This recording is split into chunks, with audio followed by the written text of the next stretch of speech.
Whenever I personally have to think about using video in the sales process, I have to think of a particular person, and that person is our guest today. Welcome, Rich Adams. We have become so reliant on technology to drive our actions in sales roles. Two strategies that are very opposite of of each other, but are very effective is if I really want to take video seriously, it's probably worth buying a nice mic. I definitely need good camera. I should pay attention to the lighting. I shouldn't be trying to record a video with the sun behind me in my window. While you set a device in your hand, or maybe you're watching this on YouTube, then please smash that subscribe button and leave me a like. It makes a big difference. If you're watching this on Apple Music or on Spotify or on YouTube, the more engagement we get, the better the show gets, and it makes me really happy. So thank you if you did that. Today, Rich is on the show. I love this conversation already because it's something which speaks to our hearts, and he's talking about being really good on video and why it matters to build human connection and why video is a really great source that we can leverage in the sales process for this. And he talks about using it in different stages, if it's prospecting or building a relationship. And at the end, we get a bit more why he believes the way he does believe about it. And it's a wonderful conversation. It's a great episode, and I hope you enjoy. Thank you. Enjoy. Rich, thank you for coming onto the show. It's a real pleasure for me. We've known each other for over 4 years now. And the first time we met in person in Denver was a highlight for me, for sure, because you're very much a person who takes the room and everything. But what surprised me at the time, and it was like an eye opener, to be honest, was you were always talking about using video, not for synchronous communication, as we know it in our video meetings that we have all over the world, but for prospecting. And I'm curious to know, especially for the sales in the audience who's listening to this, how do you think video prospecting or asynchronous video has changed over the last years?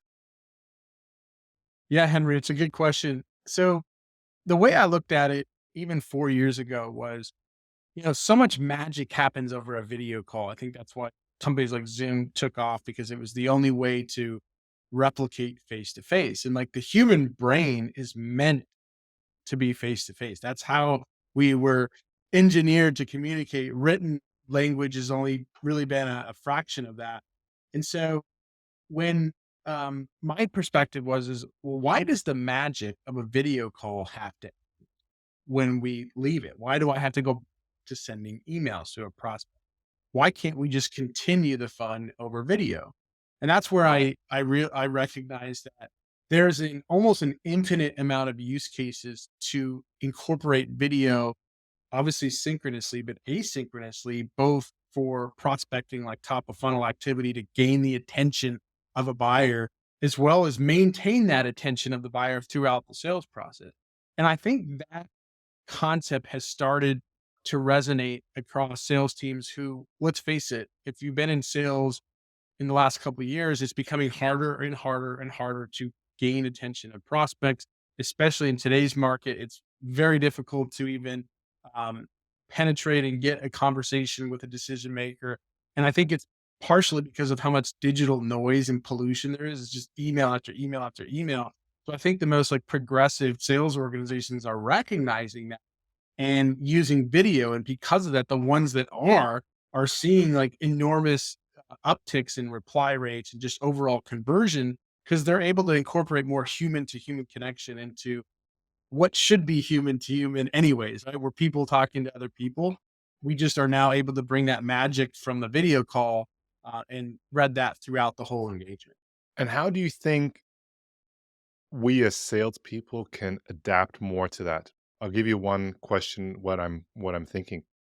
I send videos with people. I mean, I'm a great fan of asynchronous video anyway, but I send video on my normal phone with messaging service, which we use to my friends instead of audio messages because I love video. I sometimes get video prospects into my inbox and I enjoy them. But what do you think, or is there any statistics that you know where video prospecting actually works really well because maybe it's raw, maybe it's real, or maybe it's too, like, if it's too polished, it'll look like an advert. Like, what's the magic about video prospecting and having those outreaches to people? Yeah. So I'll answer this by describing what a misconception is on using video on let's call it for prospecting is I need to be this like professional video production expert. in order to send a prospecting video to or send a video to a prospect. And the truth is what actually resonates, like in what research that I've seen and companies I've been a part of are seeing just in terms of increases in reply rates, increases in general engagement. It's not the most perfect videos. It's the authentic, raw videos that it's people who are looking at the camera, talking to the person on the other side, articulating a value proposition, um, identifying maybe some personal connection or some relevance, just like you would over email, right? It's the same concept, but you're telling a story, you're conveying the message, you're kind of passing along that emotional aspect to it. And those are the types of videos that connect with the person. And so it's interesting when I send these videos out and I finally meet with that person, the one of the first things they say is like, "Hey, Rich," it's like, "We already know each other. They've seen my face. They've heard my voice. We've already gone through that whole getting to know you human wall breakdown situation, which we all face." Right. And so it actually accelerates the rapport building when you actually get on that live Zoom or video call.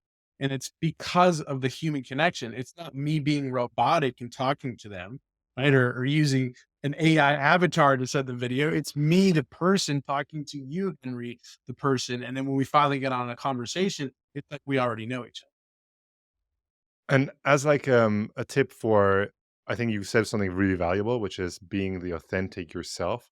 As a tip for a sales professional, you know, is this a BDR outreach or from an SDR, or is this an AE communication point, or is this just something to maintain throughout your sales cycle? Do you think there's a level of seniority which comes with this? Because people have been educated to write and craft really good emails in the past. So you think that's like your skill set, and all of a sudden you've a sales professional for 10 years, 15 years, 20 years, Yeah. and then there's this guys were talking about TikTok and all that kind of stuff. You're like, well, Yeah. that's not gonna Right. sell a Right. $1 million deal, but maybe it does, right? And maybe that is there are maybe the decision makers are changing. Is there any like insights into where you think this is actually best applied?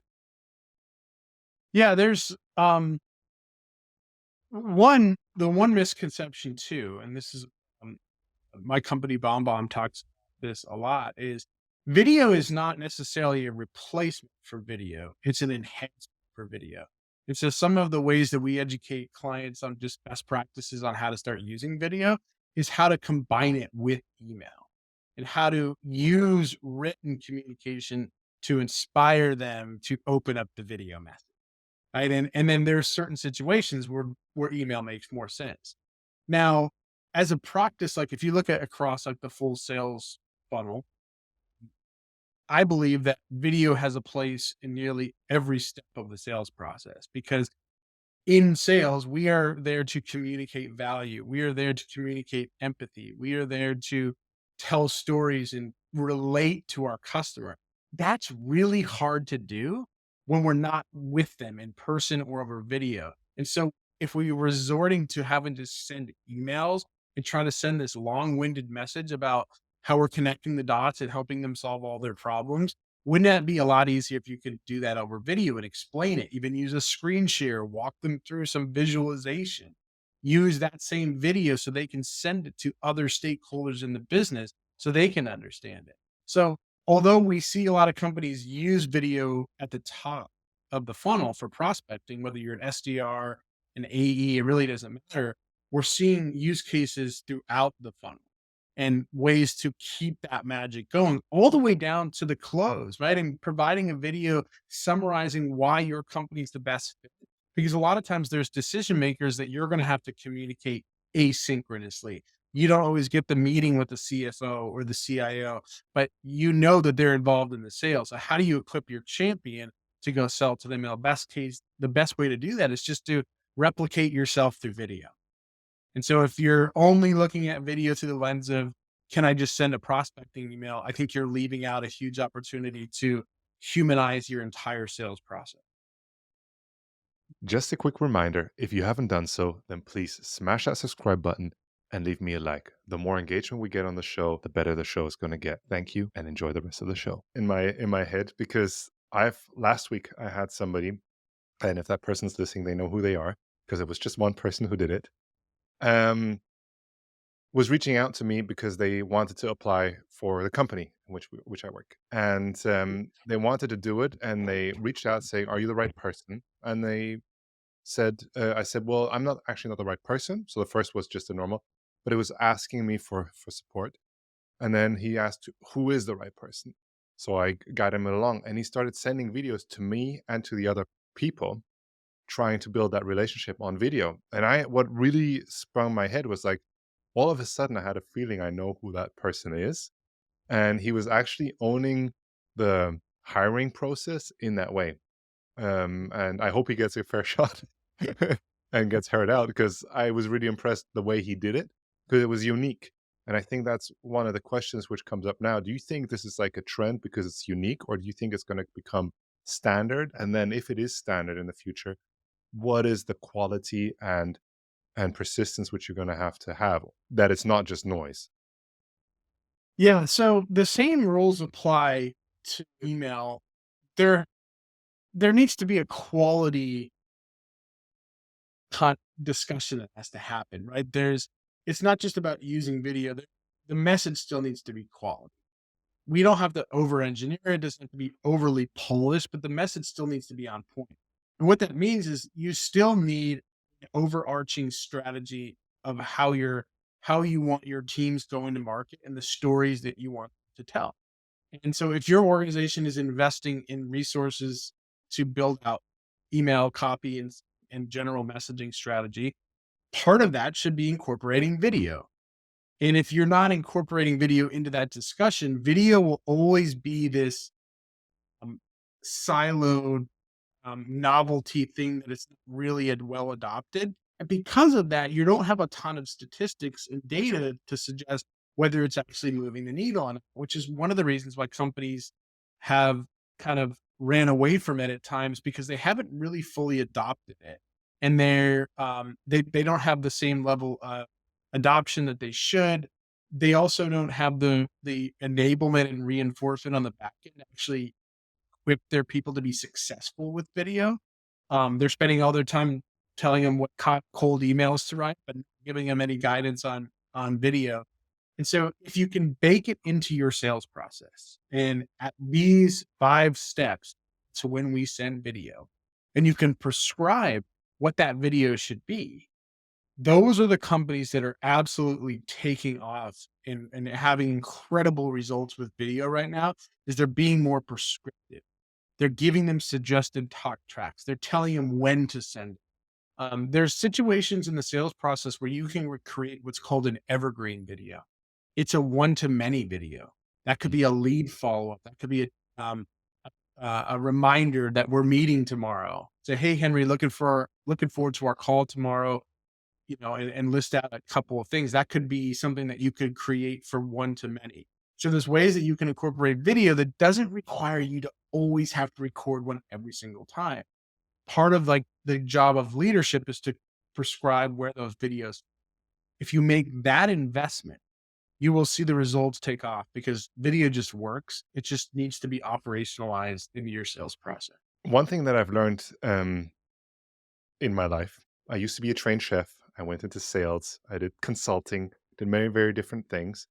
If you combine like the knowledge of these different I like worlds, you get something very powerful. And when the pandemic hit, I looked into how do I have a really great setup, and I couldn't find it in the business world. Now there's lots of content on like how do you have a good mic and all that kind of stuff. But I looked to gamers and streamers, and I have never played a computer game in my life. It's not in my world, but I was fascinated by the amount of technology and the information they had, and I pulled out so much that people always came to me and go like, "Henry, you are so decked out." I had like all the stream kits and everything. Yeah. I reduced it now to the trivial view which I need, right? Um, but where do you think people should look at how to craft good videos? Because Yeah. I think that you're not gonna there's get it from the sales environment, probably. yeah, That's my there's initial thought. there's a commitment. So there is a production aspect to it, right? Like I I probably don't want to be recording. If I really want to take video seriously, it's probably worth buying a nice mic. I definitely need good camera. I should pay attention to the lighting. And I shouldn't be trying to record a video with the sun behind me in my window. Right? There's a checklist of things that you need to get right at a bare minimum. It's really the job of your company, if you're working for a company, to say, "Hey, we want to be experts in all things video. We're gonna be doing video calls," right? So the same reason you want good lighting and good setup for synchronous video is the same reason you want it for asynchronous video. And so there needs to be some commitment at the leadership and company level. 2, kind of going back to what we talked about before, there needs to be some guidance around how do I just get comfortable doing it? Some people aren't comfortable with it yet. It's still generally a new thing. There's something that people struggle with of this concept of hearing themselves talk, hearing themselves present. In a live conversation. It's like, well, it doesn't really matter. But when I have to record myself, this fear of like judgment pops in. And I think that's what slows people down and maybe prevents them from even doing it altogether. If their company was there to enable them, right? Giving them the right setup, giving them the right environment, giving them the right coaching and practice, just like everything else you do in a job, you will start to see this take off. Until that happens, it's going to be up to the individual and to the individual leaders to promote it. And it will, and I think until that point, like it's going to be difficult for it to be mainstream, but I think you're starting to see companies make that investment. They're sending good video cameras out. They're giving you home office stipends so you can go purchase better cameras and lighting um, and setup. So I think you're starting to see that trend, and that's the stuff you got to get right too, outside of being prescriptive to what people should be seeing on the videos also. Yeah. Well, you said one thing which pops out, which is your company should do it, and they should provide the environment for you to be successful. And I've had people on the show, and they said there's usually one person in a team that's a video person. It's just like there's always one guy. He's a video guy, and he knows how to do it and gets it all together. But it's usually not the manager. Right. Um, how do you think, as managers, we should engage into this and actually make? Because I would love my people to. I mean, I think we do it a little bit now with clips and like. Mhm. I'm thinking now we sent out an offer yesterday, and I'm just thinking we should have maybe just done that with a clip. That would have been like more powerful. We did it with a great email, I think. Like we've done this in a million times, it's worked. But I think like that person, because it's going out to somebody we know, like we don't have that close relationship with. And now listening to you, I know that could have been different.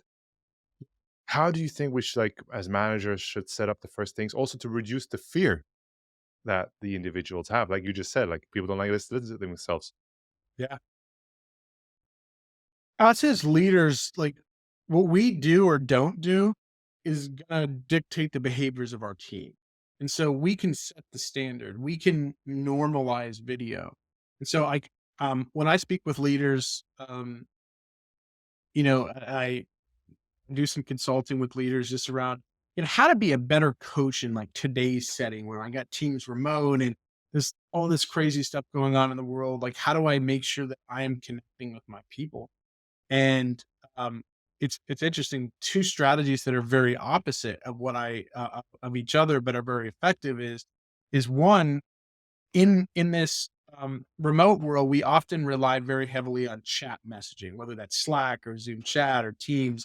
And so, as a manager, especially managing remote teams, we have this fear that, like, if we're not involved in everything, that are we doing our job? So we're constantly chatting our people. Hey, how can I help you? Or give me an update on this deal or whatever it might be.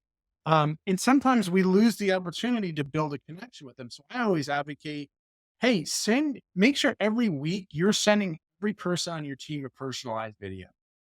And it could be everything for, hey Henry, I was thinking about you. Something you did last week really stood out to me. I was really just impressed with how you handled. Maybe they reviewed a gong call or something, where it might just be something personal. or a follow-up to a one-on-one. And then on the second hand, it's like sometimes it's good to get off of video. So go for a walk, give them a phone call, right? Maybe go away from video. The whole point is to try to humanize the experience. And all we're doing is jumping on Zooms and sharing our screen and going through dashboards, and then we go right back to chatting each other, just back and forth. Like I think video has that ability to really humanize the connection between manager and employee in a world where we're not really seeing each other. Like I haven't seen, I don't even know, you have all these bosses that you've never seen in person before. The only way to create that connection is through video. Even audio messages help us hearing the voice. So Yeah. you gotta lead by example. That's what it is. Lead by example, use it in areas. And once you start to normalize it, your team will get more comfortable with it because they're seeing it from you. Yeah. I think you said one thing which really sticks is humanizing it and actually using it to become more of yourself, but like consciously, more of like how you do and how you operate. Um, Rich, do you think there's anything we're missing? Because we're coming to the end of No, this has this been good. I think there's some big concepts that we're covering, and then there's more of the specifics around video. Right? There's like, how do we humanize our existence as as a society? Right? How do we humanize our existence as a sales team? I think um, the big. I'll just say this: like we have become so reliant on technology to drive our actions in sales roles, right? Especially in high tech SaaS sales. We are so reliant on technology because it can accomplish so much for us in theory, but it can allow us to do more with less, right? And whether that's using automation through tools like Outreach and Salesloft for like email automation, or um, or in looking past calls, right? Looking, history and trends that's happening in our conversations. There's so much technology out there. To me, video is what keeps the human side there, right? If we're constantly um, resorting to not connecting with each other, like if we're just everything's just going to be over text, a lot of salespeople are struggling picking up the phone. And so if they don't want to pick up the phone, how do they still humanize the connection? Well, they better at least use video and even use the phone, hopefully use the phone more. But we have to be more intentional with how we humanize the sales process. Because if we don't, we're just going to kind of fall on the crutch of using a lot of these tools to kind of do a lot of our work for us. But we're losing an opportunity to connect with people. And I think if you look at the best sellers in the world historically, re in every era, in every industry, they can connect with people. And if you can connect with people, you will be successful. In today's world, I think video can be a tool at your disposal that can help you do that. Amen. I completely sing your hymn, and I think that's very true. Before I ask you the last question, Rich, I want to say thank you. Uh, Yeah, I don't know. Coming on here, first of all, of course, but we've also worked together, and we've seen each other in person when I came to Denver, and I always found it very inspiring what you did. And I think what last few words that you said capture what actually is that I enjoyed about you is you're trying to humanize something, but giving it a technology spin to actually take the workload off, but be you as a seller and actually like tolerate you as a seller and give you the comfort. Yeah, it's not self-explanatory, but like to have that human element in that in the middle. And I hope you keep that up because that's amazing. So thank you for that. Yeah, I appreciate that. It's, I think sales is a profession that people come into from all walks of life, and there's tons of opportunity in it, but it's constantly changing. And I want to make sure that, like, I look at myself as somebody who wants to continue to advance the profession forward, and also maintain what makes the profession successful is people, and the people have to constantly be a center. As soon as we lose track of that, I'm not sure what's going to Very true. Now, the last question. What do you think, or what is it one thing you wish you would have known at the beginning of your career in the let's say bigger sales environment? Um, that you wish you would have known earlier that you know now, being a wise, wise man? Well, thank you for saying that. Well, I think it's similar to what we've been talking about this last segment here.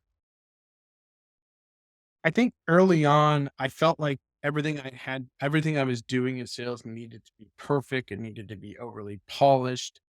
And I think looking back, just being who you are is what makes you stand out. You are the biggest differentiator. It's not the perfect message that you're sending. It's not the perfect pitch that you're giving.